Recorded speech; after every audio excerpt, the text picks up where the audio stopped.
Hello travelers, I'm Wheelchair Jimmy and I'm rolling through Dunedin, New Zealand today where our Princess cruise ship has docked for the day. Now Dunedin is New Zealand's second largest city on the South Island and it's located on the island's southeast corner. Now right there at dockside in Port Chambers we found a taxi that had a wheelchair hydraulic lift at the back of the van. We jumped on that, went in for a little sightseeing. Our first stop was at the University of Otago. Now we just took a brief taxi tour of New Zealand's first university, founded back in 1869. And you know, it's a big, beautiful university and campus. It reminded me somewhat of the old East Coast Ivy League schools. Now the university is spread out over multiple acres in a reasonably level area, but I did not get out to review accessibility. The Guinness Book of Records states that Baldwin Street is the steepest street in the world. Need I say more?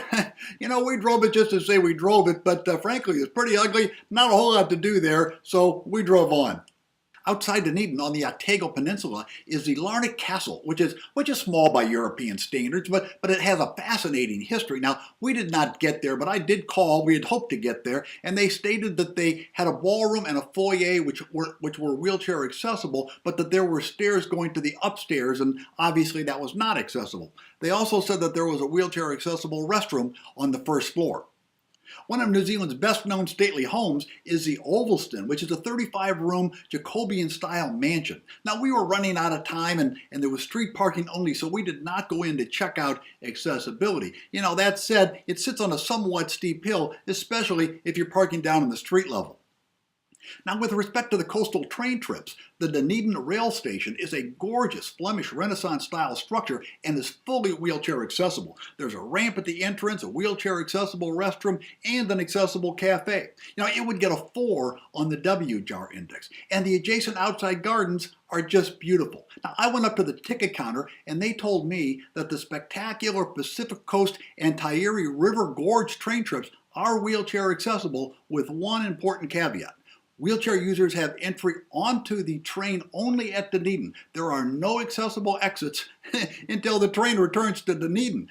Sort of defeats the purpose of having a train, don't you think?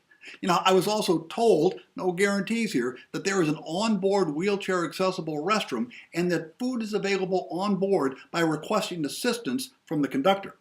Dunedin's main shopping district is at the Octagon, which is about a 20-minute drive from the cruise ship in Port Chambers. Now, this is a reasonably level, very wheelchair accessible area. There's mild grade coming into and going out of the Octagon. You know, this is where we stopped, had lunch, did a little shopping before our return to the ship.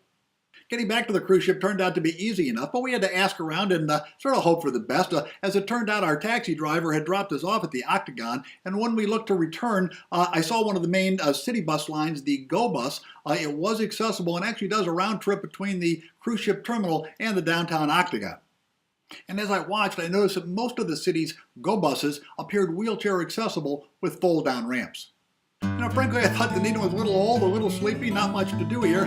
You know, but look, with a 20% student population, it's basically an old college town. On the W-Jar index, I think the Dunedin journey, it'd get a 3. You know, other than the taxis and the buses, I'm not sure the people in Dunedin have given much thought to wheelchair accessibility. And if I had to do it over again, I just might go ahead and take that coastal train over the river gorge.